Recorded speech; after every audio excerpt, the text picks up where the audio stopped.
Okay.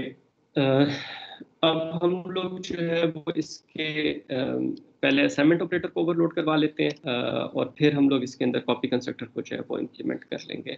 तो इसका जो असाइनमेंट ऑपरेटर ओवरलोड होगा, मोर और लेस हमारे पास वही अप्रोच होगी जो हमारे पास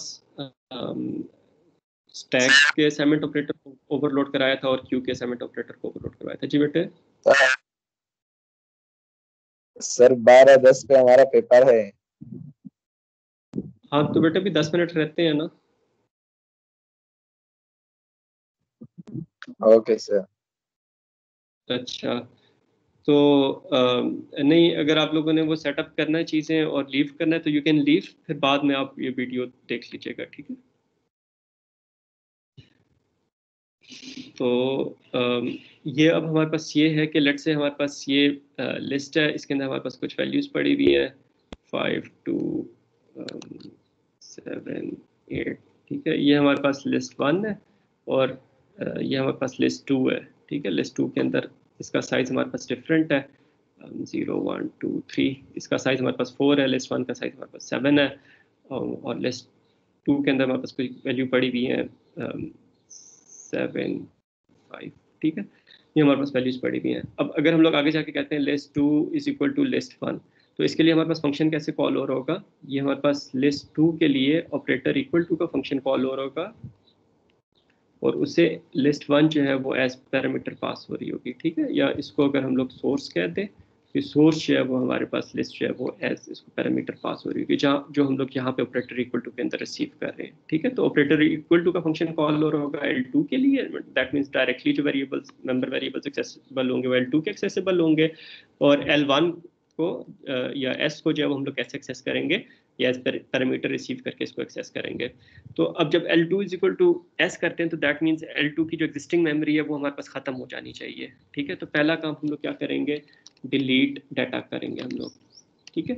अच्छा, हम लोगों ने जो है वो डिलीट डाटा कर दिया, इससे हमारे पास L2 की मेमोरी जो है वो हमारे पास फ्री हो गई, ठीक है। दैट मीन्स कि अब हमारे पास L2 के अंदर अब हमारे पास ये जो पॉइंटर है ना, बेसिकली उसके लिए जो L2 डॉट डाटा जो है वो हमारे पास पॉइंटर है, तो डिलीट डाटा से हमारे पास वो चीज़ खत्म होगी।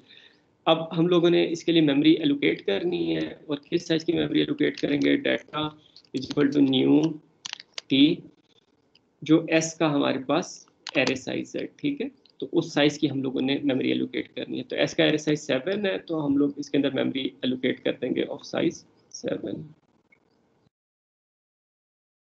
ओके, तो हम लोग साइज 7 की मेमोरी जो है वो हम लोग एलोकेट कर देंगे। जी बेटे। सर वो पेपर शुरू हो गया था। जी बेटे, आप लीव कर दें, फिर आप बाद में ये जो वीडियो है एक ऑपरेटर इक्वल टू की और कॉपी कंस्ट्रक्टर की आप देख लीजिएगा, ठीक है। Okay sir. तो ये हमारे पास L2 के लिए हम लोग दोबारा मेमोरी एलोकेट करेंगे, तो ये हमारे पास मेमोरी एलोकेट हो गई, ठीक है। और इसके अलावा हम लोग जो है वो क्या काम करेंगे ऑपरेटर इक्वल टू के अंदर, और अब हम लोगों ने डाटा को जो कॉपी करना है, डाटा को कॉपी करने से पहले हम लोग उसका जो साइज है और जो नंबर ऑफ एलिमेंट्स है वो हम लोग सेव कर लेते हैं। तो हमारे पास जो एरे साइज है वो हमारे पास वही हो जाएगा जो हमारे पास सोर्स एरे का साइज है, ठीक है। और जो नंबर ऑफ एलिमेंट्स है वो हमारे पास वही हो जाएंगे जो सोर्स एरे में, सोर्स लिस्ट में जो नंबर ऑफ एलिमेंट्स हैं, ठीक है। तो ये हमारे पास हो गया।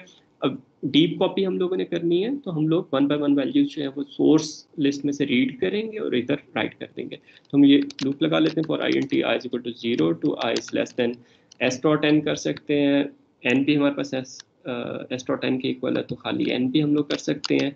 और फिर हम लोग क्या कर देते हैं, data I is equal to S dot data I के जो सोर्स हमारे पास लिस्ट है 1 बाय 1 उससे वैल्यूज हम लोग रीड करते हैं, और जो हमारे पास करंट जो हमारे पास लिस्ट है जो L2 इस केस में, उसके डाटा के अंदर हम लोग वो वैल्यूज जो 1 बाय 1 कॉपी कर देते हैं, एंड दैट्स इट।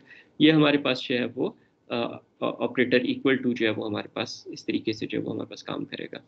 अच्छा, जो कॉपी कंस्ट्रक्टर है उसके अंदर से हम लोग ऑपरेटर इक्वल टू को एज इट इज कॉल कर सकते हैं, ऑपरेटर इक्वल टू इसको हम लोग एस जो है वो पास कर सकते हैं। लेकिन मसला ये है कि हमारे पास जब ऑपरेटर इक्वल टू के अंदर हम लोग डिलीट डाटा करेंगे, तो डाटा के अंदर अभी हमारे पास क्योंकि कॉपी कंस्ट्रक्टर है, लेट्स से अगर हम लोग इस तरह करते हैं कि लिस्ट INT L3 और इसको हम लोग जो है वो S पास कर देते हैं, ठीक है।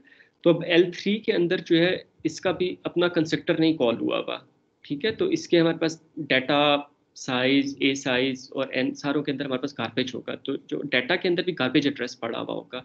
तो डाटा के अंदर जब हमारे पास गार्बेज एड्रेस पड़ा हुआ होगा और हम लोग ऑपरेटर इक्वल टू के फंक्शन को कॉल कर देंगे, तो हम लोग यहाँ पे गार्बेज एड्रेस को डिलीट करने की कोशिश करेंगे और यहाँ पे हमारा प्रोग्राम जो है वो क्रैश कर जाएगा, ठीक है।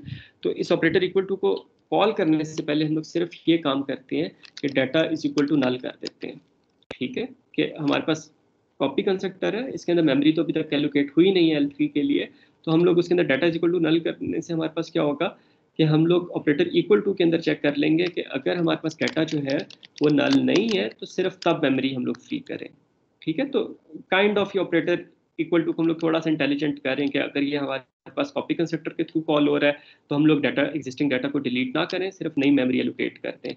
और अगर जो है ये operator equal to directly call हो रहा है तो इसका मतलब डाटा के अंदर हमारे पास कोई एड्रेस पड़ा होगा, उसको हम लोग जो है वो डिलीट करते हैं, ठीक है। तो बाकी हमारे पास कोड इसी तरीके से रहेगा। तो हमारे पास कॉपी हो गया, कॉपी कंस्ट्रक्टर हो गया, ठीक है। और फिर हमारे पास जो है वो ऑपरेटर इक्वल टू को जो है वो हम लोगों ने ओवरलोड करा दिया।